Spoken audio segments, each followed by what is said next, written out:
आए ना हुजूर की बारगाह में, आका करीम ने फरमाया कहां से आए हो? कहा सरकार फलां गांव से आए हो। मेरे नबी ने फरमाया आए क्यों हो? कहा सुना है कि जो तुझसे मिल जाता है खुदा उसको मिल जाया करता है। वो कहते हैं सुना है आप जिसके हो जाते हैं खुदा उसका हो जाता है। महबूब फरमाते हैं हक सुना है, सच सुना है। का फिर आपके पास रह करके आपको राजी करके मैं खुदा को पाना चाहता हूँ। हुजूर के अगले जुमले सुने, फरमाया घर पे कोई है? उन्होंने कहा जी। किसे छोड़ा घर पे? कहा बूढ़े माँ बाप। इजाजत दे दी उन्होंने? कहा हुजूर मैं आ रहा था तो वो रो रहे थे, तो मेरे महबूब ने फरमाया जा, मुझे राजी करने आया है, घर वापस चला जा। जिन्हें रोता हुआ छोड़ा गया उनके लबों पे मुस्कुराहट दे दे। अगर माँ बाप राजी हो गए तो समझ ले मैं राजी हो जाऊंगा, और जिससे मैं राजी हो जाऊंगा उससे मेरा खुदा राजी हो जाएगा। हमारे यहाँ पीर परस्ती इतनी हो गई है, पीर परस्ती इतनी हो गई है, हाथ चूम के कह रहे हम कतई जन्नती के हाथ थे। और इसकी पहचान पता है क्या कह रहा? निरे रुई जैसे हाथ है इसलिए जन्नती के हाथ। सुन भाई, 24 घंटे अपने अब्बा को एसी में रख, उनके भी हाथ देखेगा ना तो फिर रुई जैसे हो जाएंगे। हैं पीर के हाथों में जन्नत दिखाई दी, बाप के पैरों के तलवों में पड़ी हुई ठेठों को तुमने झांक के नहीं देखा? झांक कभी तलवों में। वो तुझे बचपन में कंधे पे लेके ना चला होता ना उसके पैर भी रुई जैसे होते। लेकिन हम कहते हैं मजा आ गया, पीर साहब के हाथ दबाए, हो ऐसा लग रहा है जन्नत का फरिश्ता पकड़ लिया। ये भी एक बार बेगैरत नहीं कह रहा कि अब्बा के भी हाथ दबा दिए, क्योंकि इसके कौन दबाएगा? ऐसे ठलुए गुलाम कहां मिल जाएंगे? मैं आपसे गुजारिश करता हूं, वो पीर जो तुम्हें माँ बाप से दूर रखे उससे खुद ब खुद दूर हो जाओ, दूर हो जाओ। कोई पीर तुम्हें माँ बाप के बगैर जन्नत नहीं दे सकता है, ये लिख लेना। कोई भी पीर तुम्हें माँ बाप के बगैर जन्नत नहीं दे सकता। लग रहा होगा ना मैं पीर रखला, मेरे पीर साहब, मैं किसी के पीर को नहीं कह रहा हूं, जिसका भी पीर माँ बाप से दूर रखे, हलाल कमाई से दूर रखे, ऐसे पीरों को छोड़ दो, वरना नस्लें बर्बाद हो जाएंगी। हमारा भी एक पीर है, दुनिया ताज शरिया कहती है। हाँ, हम बुखारी शरीफ जब पढ़ते थे हजरत के पास लोग मिलने आते थे ना, मुसाफा सरकार फरमाते थे ताज शरिया, और उसके बाद कहते थे यूसुफ भाई वगैरह से, आशिक भाई वगैरह से कहते थे लोग गए के हैं, कहते हजरत अभी यहीं खड़े। तो गुस्से में कहते थे यहाँ क्या कर रहे हो,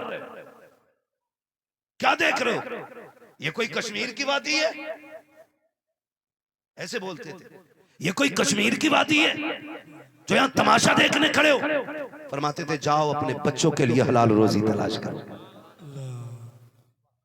अगर मेरे पास रहोगे तो बच्चों के लिए हलाल रोजी कहां से लाओ? ये नजरिए लाओ तो आज बीजेपी की तरह 50-50 रुपए में मुरीदों से भीड़ लगवाई जाती है। हाँ, आगे पीछे गाड़ी लगा दो, आका आ रहे हैं, इस आका से पूछ गारंटी हो गई तेरी जन्नत की? तेरे कागज तो तैयार होंगे। जानते हो जब हजरत राबिया बसरिया के पास निकाह का पैगाम हजरत हसन बसरी ने भेजा, आपने मालूम है क्या कहा था? कहने लगी, कहा कि मैं निकाह करना चाहता हूं। तो आपने फरमाया इतनी फुर्सत है आपको, आप निकाह करेंगे? नीचे लिखा था सुने ना, निकाह की दावत हम कबूल कर लेंगे, बस जरा चंद सवालों के जवाब दे दें। कौन कह रहा? राबिया बसरिया। कह किससे रही है? हसन बसरी से। हसन बसरी से कह रही है, हसन बसरी निकाह की फिक्र में लग गए हो, बताओ क्या गारंटी मिल गई है कि ईमान पे खात्मा होगा? कोई कागज मिल गया है कि मौत ईमान पे आनी है? का अगर ईमान पे मौत आनी है तो फिर ये बताओ कि ये कोई गारंटी है कि कब्र के सवाल आसानी से पूरे हो जाएंगे? सोचे जरा, हम अपने आप को देखें, ये जुब्बे ये कुब्बे बने फिरे पीरे मुगाम, बांटते फिर रहे हम जन्नत। खुदा की कसम इमाम गजाली ने कहा था काश अगर कोई ये यकीन दिला दे, ये यकीन कोई दिला दे कि जहन्नम की सजा पाकर के जो सबसे आखिर में निकाला जाएगा वो गजाली होगा, कहते हैं फिर मैं चैन की नींद सो जाऊं। कहते हैं अगर ये भी पता चल जाए कि मैं जहन्नम में जाऊंगा लेकिन फिर निकाल लिया जाऊंगा और आखिर में निकाला जाऊं भले ही, कहते हैं फिर भी चैन से सो जाऊंगा। आज हमारे नफ्स देखें, जातियात देखें हमारे, जब तक दो चार लोग हमारे खुतबे ना पढ़े हमें मौज ही नहीं आती। 8-10 लोग आगे पीछे ना हो हमें मजा ही नहीं आता बात करने में। ये भी कोई जिंदगी है? कहा हसन बसरी, अगर सांस ईमान पे टूट रही है फिर ठीक, कब्र के सवालों का जवाब पक्के कर लिए, और अगर जवाब भी पक्के हैं तो पुलसिरात का मसला सब ठीक ठाक है ना? ओ वो जो तराजू लगी है वहां अमल जो तुलेंगे, सारी तराजू का मामला साफ है। चीख निकल गई इमाम गजाली, हजरत हसन बसरी जैसी जात की। हम जन्नतें बांट रहे हैं। खुदारा निकलो और अपनी रातों का एक हिस्सा ऐसा बना लो, भले 10 मिनट सही, जब दुनिया सो जाया करे तुम मुसल्ला बिछा के अपने रब को रो के दिखाया। ये निकालो जिंदगी में इतना वक्त, और हर एक को निकालना पड़ेगा, वरना खैरियत नहीं है। पीर भी कूटा जाएगा, मुरीद भी कूटा जाएगा। भाई मेरी कोई करामत यहां बयान कर दे, मेरे रुतबे बुलंद हो गए। डरना चाहिए जो जितना जिम्मेदार है। मेरे नबी की जात देख, आज अगर किसी के घर में मुसीबत आ जाए, पीर साहब बरकत नहीं हो रही है, कह रहा ठीक है 40 जुमेरात है, आके चिराग जलाओ। 40 जुमेरात चिराग, 40 जुमेरात कितने महीने हो गए, लगा दिया ना काम से। 40 के 40 पकड़ लिए तो ऑटोमेटिक भीड़ रहेगी। सुनो जी, सीधी सी बात है, हम पक्के बरेलवी हैं, हमें कोई वहां भी ना समझे, लेकिन आला हजरत ने अल्लाह वालों से प्यार करना सिखाया है, अल्लाह वालों की इबादत करना नहीं सिखाया है। कान खोल के सुन लेना, हम अल्लाह वालों से प्यार करते हैं, अल्लाह वालों की इबादत नहीं करते। दरे जाना पर करता हूँ जबी साई, सजदा न समझ नजदी सर देता हूँ नजरा, है ना? तो अल्लाह वालों से हमें प्यार करना सिखाया। माफ कीजिएगा, होता क्या है, अच्छी बात है मज़ारों की हाजिरी, लेकिन उससे ज्यादा जरूरी है कब्रिस्तान की हाजिरी। कब्रिस्तान की हाजिरी, कब्रिस्तान साल में 2 बार जाता है, शबे कदर पे और नहीं जी शबे बरात, शबे कदर और शबे बरात। टंकी फुल तेल से, चाबी लगाई, सर पे टोपी नहीं, हाथ में तस्बीह नहीं, चाबी लगाई, बटन खोले, हुर किधर जा रहा? तुम्हें पता मौलाना आज रथ जगह है। रथ जगह का मतलब देखो, किधर जा रहा? वहां जा रहे हो, उस वाले मजार पे।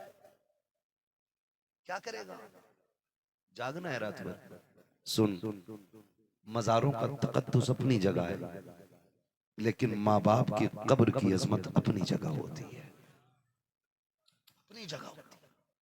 खूब चक्कर लगा रहा, हुर हुर हुर, कह रहा मौलाना पूरे 3 बजे सोया जाकर, फजर में उठा क्या पता ही ना चला, क्योंकि रात भर जागा था ना, इसलिए फजर गायब, क्योंकि रात भर जागा था। हमारी कौम बहुत माशाल्लाह इतनी सीधी कौम है, शब कदर आ गई ना तो सारी कब्रों की घास खो देंगे और कुछ चूना फेर देते, जनरेटर लगाएंगे, पूरी लाइट लगाएंगे, और लाइट लगा के अब्बा की कब्र के बिल्कुल बीच सीने पे अगरबत्ती ठोकेगा। वो भाई इन उलमा से पूछो, आग को कब्र से और कब्र को आग से दूर रखना चाहिए, बीच सीने पे मुट्ठी भर के पूरी लगाई है और दूर से फोटो खींच रहे कब्र का। कह रहा हमारे यहाँ के कब्रिस्तान देखो, आज शबे बरात है, आज शब कद्र है। मैं आपसे पूछना चाहता हूँ, जरा बताओ तो सही, ये वजह क्या है? मालूम है ये जिहालत की वजह है, हमारे लाइल्मी की बुनियाद है। हम कभी मदरसे नहीं गए, हमने कभी इल्म नहीं सीखा।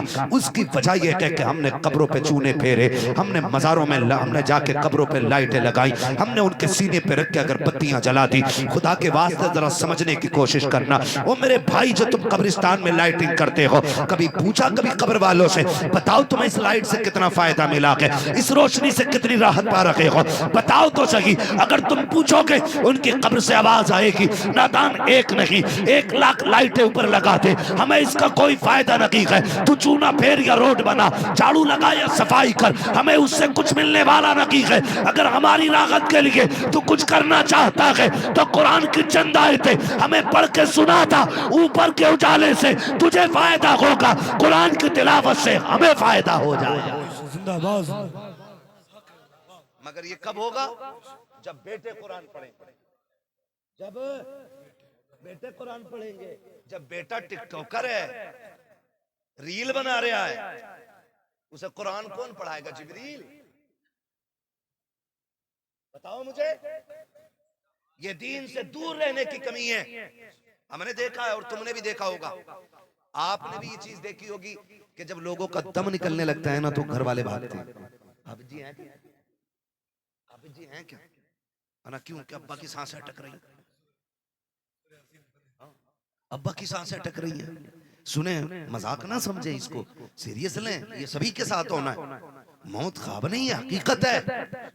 मरना है सभी को। अब्बा की सांसें अटक रही हैं। 3 घंटे तक हाफिज नहीं मिला, 3 घंटे तक इंसान हुचर हुचर करता रहा। 3 घंटे तक काश तूने अपने बेटे को हाफिज बनाया होता, काश तूने बेटे को कुरान दिया होता। खुदा की कसम खा के कहता हूँ, अगर तू बिस्तर पे गिरता और वो बिस्तर तेरा बिस्तर मर्ज है तो अल्लाह तुझे इस तिलावत के सदक़े में शिफा दे देता, और अगर वो बिस्तर तेरा बिस्तर मर्ग है तो फिर अल्लाह इस तिलावत के सदक़े में तेरी रूह आसानी से निकाल देता। लेकिन ये कब होगा? जब आपके बेटों को कुरान आता होगा, जब आपके बेटे को दीन से शगफ होगा, जब आपने अपने बच्चों को मदरसे भेजा होगा। यह सबसे बड़ा काम है। खुदा की कसम, दुनिया की दौलत इकट्ठा करना कमाल नहीं है, अपने बच्चों के सीने में कुरान की दौलत डाल देना ये सबसे बड़ा कमाल, ये सबसे बड़ा कमाल होता है। तो पढ़ाएंगे इंशाअल्लाह अपने बच्चों को, इंशाअल्लाह पढ़ाएंगे इंशाअल्लाह। हमारे मारेरा शरीफ का एक पैगाम है, आधी रोटी खाएंगे बच्चों को, आधी रोटी खाएंगे बच्चों को पढ़ाएंगे। तालीम पे सबसे ज्यादा गौर करें, पढ़ाएं। और कुरान, आज क्या वजह है? एक घर के अंदर 9 मेंबर हैं, कुरान 2 ही है। कुरान 2 ही है। एक अम्मा के जहेज में मिला था, एक दादी के जहेज में।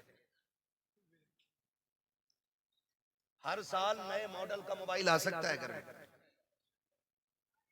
लेकिन जिंदगी में कभी कुरान के हदिये की फुर्सत नहीं मिली। ये सच कह रहा हूं मैं। 9 मोबाइल, 5 लोग हैं तो 9 मोबाइलों को फुर्सत नहीं। 9 बंदे हैं, 2 कुरान है। सालों साल बीत गए, कुरान खोला ही नहीं गया। फिर पूछते हो बरकत नहीं हो रही है? पीर साहब बरकत नहीं हो रही है? और पीर साहब भी नहीं पूछता कुरान पढ़ा जा रहा है कि नहीं घर में, नमाज के मुसल्ले बिछ रहे कि नहीं घर में, वो भी नहीं पूछ रहा है। वो भी सीधा कह रहा है, ठीक है बता तावीज कौन सा वाला देना है? 786 वाला देना है या 1100 वाला देना है? और पक्का बरेलवी है तो कह रहे हैं फिर आला हजरत की निस्बत से दे दो। क्या निस्बतें निकाल निकाल के तावीज बेच रहे? बेच भाई, तेरी मर्जी है। वो उसको उजरत देना जायज है, तावीज पे नाजायज नहीं है। मगर मेरा कहने का मतलब यह है, खाली तावीज में ना उलझा कौम को। अगर ये तेरे पास आए हैं और ये सोच के आए कि इसके पास इलाज मिलेगा, तो फिर अपने बच्चे को कहे, सामने वाले से कहे, सुन तावीज मैं दे रहा हूं, कुरान पढ़ना तेरा काम है, ये सिखाओ। फिर जब कुरान पढ़ते ना लोग, फिर अल्लाह बरकतें अता फरमा देता है। और अगर कुरान ना पढ़ा गया ना तो पूरा तावीज नहीं, पीर लटका लो गले में रस्सी डाल के, पीर लटका लो, कुछ नहीं मिलने वाला भाई साहब। इसलिए कि पीर भी तभी देता है जब खुदा मेहरबान होता है। जब खुदा मेहरबान होता है। लेकिन हमारी तो एक सीधी सी बात है, हम तो एक बात जानते हैं, एक सीधी सी बात हम ये जानते हैं कि ये काम ना होगा ना तो जाकिर साहब से 25,000 उधार ले लेंगे, उन पे नहीं मिलेंगे तो फला मौलाना से ले लेंगे, शान मोहम्मद से ले लेंगे, वहां शकील से ले लेंगे, फला से ले लेंगे। ये हमारी प्लानिंग दिमाग में चलती रहती है। लेकिन रब ने कुरान में कितनी बड़ी दौलत दी है। फरमाया गया जिसमें घर में बरकत ना हो वो सूरह वाक़िया पढ़ना शुरू कर दे, अल्लाह उसके घर में बरकतें नाज़िल फरमा देगा। सूरह वाक़िया पढ़ना शुरू कर दो, अल्लाह बरकतें अता फरमा देगा। लेकिन नहीं पढ़ते ना, क्योंकि आती ही नहीं। नौजवानों एक बात बताऊं, बड़ा अफसोस होगा एक दिन जब उम्र गुजरने लगेगी और ख्याल आएगा एक ही कुरान था और वो भी ना पढ़ सके, बहुत रोओगे। कल रोने से बेहतर है आज फिक्र कर लो और कुरान के आदी बन जाओ, कुरान के आदी बन जाओ। पढ़ना नहीं आता तो देख तो सकते हैं ना, अल्लाह ने आंखें दी है ना, देख सकते हैं ना। सुबह काम पे बाद में निकला करो, कुरान पहले देख लिया करो, कुरान देख लिया करो। घर से बाद में निकलो, कुरान को पहले चूमो, ताकि कम से कम ये पता चल जाए कि ये जो लोग हैं ना, ये कुरान से प्यार करने वाले लोग बैठे हुए, ये कुरान से प्यार करने वाले लोग हैं। तुम जानते हो जंग का मौका है, आका करीम बारगाह में सहाबा इकराम मौजूद हैं। एक जनाजा हवा में उड़ता हुआ आया, जैसी वो जनाजा हुजूर की बारगाह में हवा में उड़ते हुए आया, आका करीम ने नमाज जनाजा पढ़ाई, सहाबा ने पढ़ी, फिर उसी तरह वो जनाजा उठा और वो हवा में उड़ता हुआ वापस चला गया। सहाबा कहते हैं आका ये कौन खुश नसीब था जिसका जनाजा हवा के कांधों पे आया था और आपने पढ़ा दिया है। मेरे नबी फरमाते हैं, मेरे सहाबा सुनो, ये मेरा वो खुशनसीब सहाबी है जो रोजाना 1000 मरतबा सूरह इखलास पढ़ा करता था और ये दुआ करता था, अल्लाह जब मेरा इंतकाल हो जाए मेरे जनाजे का इमाम अपने महबूब का बना देना। का सारे सहाबा जंग में आ गए, इसका इंतकाल हो गया, कोई जनाजा उठाने वाला नहीं था, तो फरिश्ते इसका जनाजा लेकर के मेरी बारगाह में आए थे। का सहाबा जो कुरान से प्यार करता है, कुरान उनसे प्यार किया। नारे तकबीर, नारे रिसालत, मसलके आला हजरत, अजमते कुरान, बरकते कुरान। भाई सारे तो जुनैद बगदादी नहीं है ना, या पीर अल मदद पीर, सारे जुनैद नहीं है। उन्होंने कहा था या जुनैद कहता चला जा, लेकिन सबने यही बना लिया। बरकत नहीं है तो ठीक है, आते जाते रहा करो, मिलते रहा करो। यानी हमारा तो टाइम खराब है, तुम्हारा भी करना है। हमारे लोग बड़े सीखते हैं, वक्त दें तो जानते हो, खाली मैं क्या कहूं, एक हंगामा महशर हो तो भूलूं उसको, सैकड़ों बातों का रह रह के ख्याल आता है। मैं सिर्फ अभी माँ बाप की कुर्बानियों पे बात कर रहा हूं, इसके अलावा बहुत सारे दर्द बिखरे हुए हैं। छेड़ो ना, बस वही सुकून में, जिससे आप पूछ लो क्या हाल है वही टूटा हुआ है। इस दर्द का समाधान क्या है, इन दुखों का इलाज क्या है, तो बस इतना समझो, अपने दुख जमाने से न बताया करो, अपने दुख अपने खुदा से बताया करो, अपनी शिकायत अपने रब से रखा करो। खुदा की कसम ये दुख आधे भी नहीं बचेंगे, आधे भी नहीं बचेंगे। आप मुझसे कहें, इनसे कहें, उनसे कहें, हम आपके गमों का मजाक उड़ाएंगे, लेकिन तेरे गमों की जो सबसे बेहतर कीमत तेरे रब की चौखट से मिलेगी वो कहीं से नहीं मिल सकती है, कहीं से नहीं मिल सकती। मैं वो इलाज बता ही नहीं सकता जिसमें मेरा घाटा हो, मैं वही इलाज बताऊंगा जिसमें मेरा फायदा हो। मेरे हुजूर की चौखट है।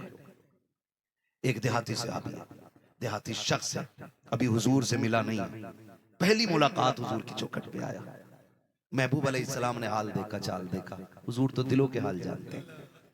आला हज़रत क्या कहते हैं, और कोई गैब क्या तुमसे निहा हो भला, जब ना खुदा की जुबा तुम पे करोड़ों दुरूद। तो जब वो आए ना हुजूर की बारगाह में, आका करीम ने फरमाया कहां से आए हो? कहा सरकार फलां गांव से आए हो। मेरे नबी ने फरमाया आए क्यों हो? कहा सुना है कि जो तुझसे मिल जाता है खुदा उसको मिल जाया करता है। वो कहते हैं सुना है आप जिसके हो जाते हैं खुदा उसका हो जाता है। महबूब फरमाते हैं हक सुना है, सच सुना है। का फिर आपके पास रह करके आपको राजी करके मैं खुदा को पाना चाहता हूँ। हुजूर के अगले जुमले सुने, फरमाया घर पे कोई है? उन्होंने कहा जी किसे छोड़ा घर पे? कहा बूढ़े माँ बाप। इजाजत दे दी उन्होंने। कहा हुजूर मैं आ रहा था तो वो रो रहे थे, तो मेरे महबूब ने फरमाया जा, मुझे राजी करने आया है, घर वापस चला जा। जिन्हें रोता हुआ छोड़ा गया उनके लबों पे मुस्कुराहट दे दे। अगर माँ बाप राजी हो गए तो समझ ले मैं राजी हो जाऊंगा, और जिससे मैं राजी हो जाऊंगा उससे मेरा खुदा राजी हो जाएगा। हुजूर कहाँ भेज रहे हैं और हजूर कहाँ भेज रहे हैं? हुजूर ने कहाँ भेजा और हजूर ने कहाँ भेजा? न जाना हजरत जाहिद के तस्बीह हो मुसल्ला पर बड़े पहुंचे हुए हजरत हैं, इनको हम समझते हैं। भाई तो रिश्ते निभाने की कोशिश करें। एक बाप अपने बच्चे को बनाने संवारने में पूरी जिंदगी लगा देता है, पूरी जिंदगी लगा देता है। आपने देखा नहीं है? दरख्त लगाया कभी घर में? दरख्त लगाया कभी? पौधा तो बकरियों से हिफाजत, भैंसों से हिफाजत, गाय से हिफाजत, उसे बचाने के लिए ईंटों का वो लगा देते, क्या बोलते है? भैया जो भी कहते हो घेराव करेंगे हम। ठीक है जी, सबकी बात हो जाए। घेराव, एक घेराबंदी कर दी जाती है, ईंट लगा दी जाती है ताकि कोई बकरी इसके पत्ते ना नोच सके, कोई जानवर इसे खा ना सके। सोच अगर लगाए हुए पौधे से इतना प्यार होता है तो अपने जिस्म के टुकड़े अपने लाल से माँ बाप को कितना प्यार होता होगा, कितना प्यार होता होगा। हम एक पौधे को पालने के लिए कितनी मेहनत करते हैं। अक्सर किसान लोग बैठे होंगे मेरी नजर में, जहां तक कि खेती से ताल्लुक रखने वाले लोग, रोज अपने खेत को देखने बंदा जाता है। आज फूल आ गया खेती में, आज बाल बन रही है, आज बाल निकल आई है, आज दूध बन गया दाने में, आज दाना कच्चा हो गया है, 15 दिन पकने में लगेंगे। रातों दिन उसकी ये बातें रहती हैं, जबकि फसल कितने दिन में तैयार हो जाती है? ज्यादा से ज्यादा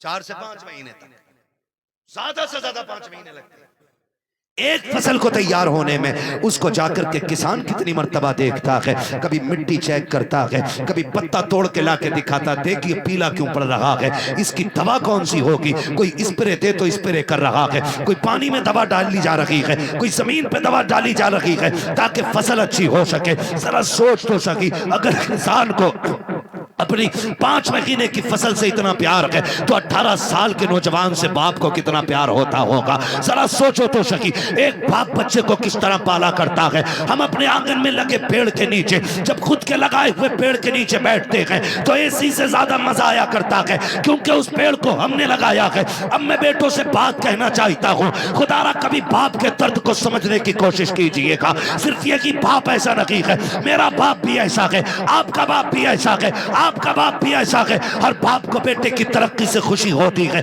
हर बाप बेटे को कामयाब देखना चाहता है, हर बाप को बेटे की तरक्की और कामयाबी पे फख्र हुआ करता है। किसी भी बाप को बेटे की तरक्की से दुख नहीं होता है। यार बाप की कहानी होती है, लेकिन बेटे को समझना चाहिए, जब एक दरख्त को बंदा ये सोच के लगाता है कि ये बड़ा हो जाएगा, इसके साए में लेटने मिलेगा, इसके नीचे बैठना मिलेगा, तो अगर एक पेड़ से की उम्मीद की जा सकती है तो बाप ने बेटे से कौन सी उम्मीद न लगाई होगी। आज कह दिया करते हो तेरी दवा का पैसा नहीं है, खुदा की कसम दे तेरी उंगली पकड़ के चलता था, कहता था मेरे बुढ़ापे की लाठी गई है। जब तू इसके कंधे पे बैठा करता था तब बाप कहता था मेरा सहारा गई है। जब तू इसकी उंगली पकड़ के कभी बाजार जाता था तो बाप कहता था जब दुनिया ठुकराएगी यही मुझे सीने से लगाएगा। कितनी हसरतों से तुझे बाप ने पाला है। खुदा के वास्ते कभी ताने ना देना, उनकी आंख के आंसू की वजह ना बनना, अगर बन सको तो बाप की मुस्कुराहट की वजह बन जाना। इसलिए कि सिर्फ सजदों से खुदा राजी नहीं होता,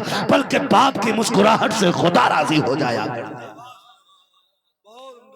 में हर बेटे के ऊपर वो बाप की इज्जत करे, वो बाप की कदर करे। ये तो बच्चों पे हुकूक थे माँ बाप के, माँ बाप पे भी बच्चों के कुछ हुकूक होते हैं। माँ बाप पे भी बच्चों के कुछ हुकूक होते हैं। बच्चे पैदा हो तो उनका पहला हक ये है कि उनका अच्छा नाम रखा जाए। ये माँ बाप पे हक है बच्चे का कि उसका अच्छा नाम रखा जाए। जोर से कैसा अच्छा नाम रखा जाए। कह रहा ना, बच्चे का नाम बता दो मौलाना। हमने कहा मोहम्मद रख दे। उसने कहा कोई और बताओ।